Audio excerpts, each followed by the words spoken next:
Fala pessoas, tudo bom? Hoje a gente vai estar falando sobre outros indicadores para a gente terminar essa parte e para depois a gente analisar uma empresa na prática, né? Então vamos lá. Antes de tudo, como sempre, deixar o nosso aviso aqui e para quem quiser dar uma lida, fique à vontade. Hoje a gente vai ver somente dois assuntos, falar sobre a governança corporativa e alguns múltiplos. Governança corporativa, né? O que ela é? Eu coloquei dois significados aqui. Conjunto de mecanismos de incentivo e controle que visa harmonizar a relação entre acionistas e gestores, né? E o conjunto de mecanismos internos e externos que permite aos proprietários monitorar e incentivar os gestores para não serem expropriados.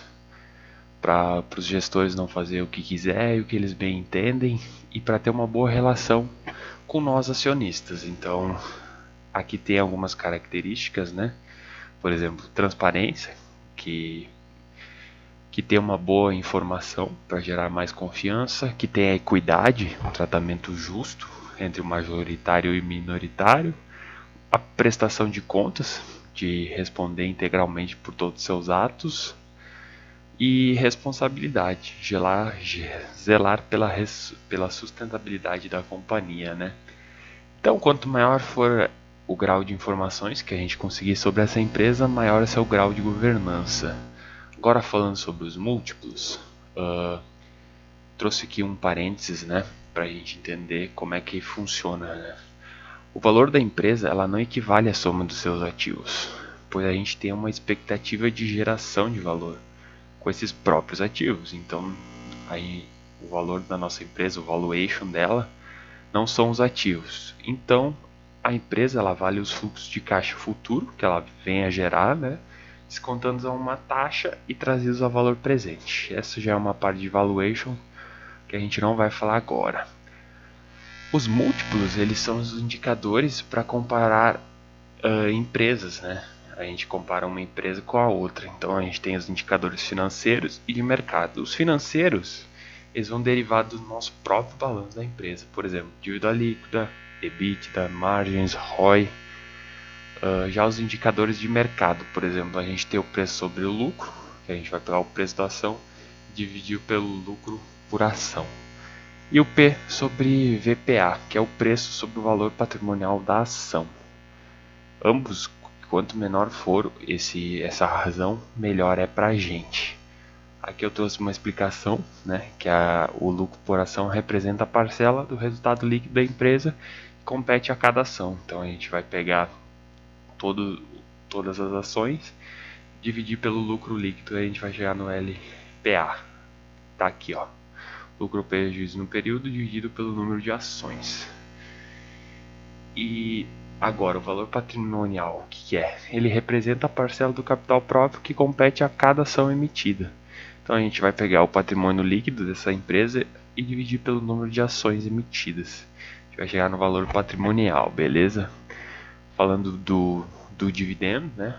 O que é o dividend yield? Ele representa o quanto o valor da ação reflete em termos de pagamento de dividendos.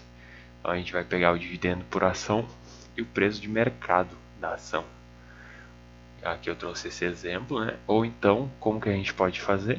Pegar o preço da ação e o dividendo pago nos últimos 12 meses, que é o mais correto a se fazer. A gente vai chegar na porcentagem de dividend yield, né? A porcentagem do lucro que a empresa distribui. Então vamos lá. Agora falando do EV/EBITDA, a gente vai pegar o valor de mercado da empresa mais a dívida líquida, Enterprise Value, dividir pelo EBITDA ou talvez também pelo EBIT, que é o lucro operacional. Só o EBITDA a gente adiciona depreciação e amortização.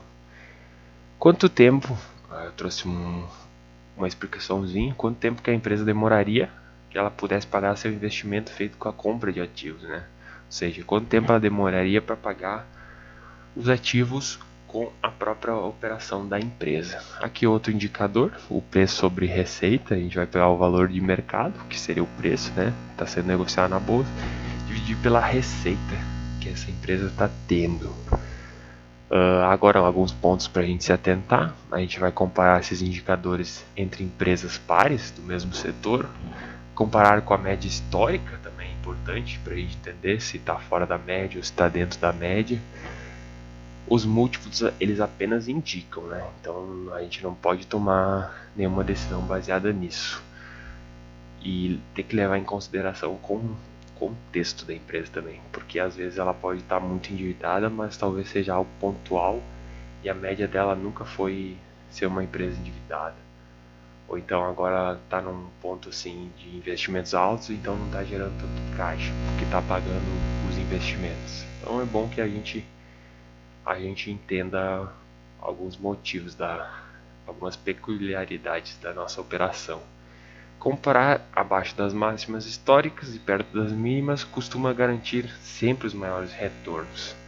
Bom, esse foi o vídeo, pessoal, um breve vídeo, como eu falei. E mais adiante, nos próximos vídeos, a gente vai analisar uma empresa na prática, usando todos esses nossos indicadores que a gente aprendeu até aqui. Muito obrigado e até mais.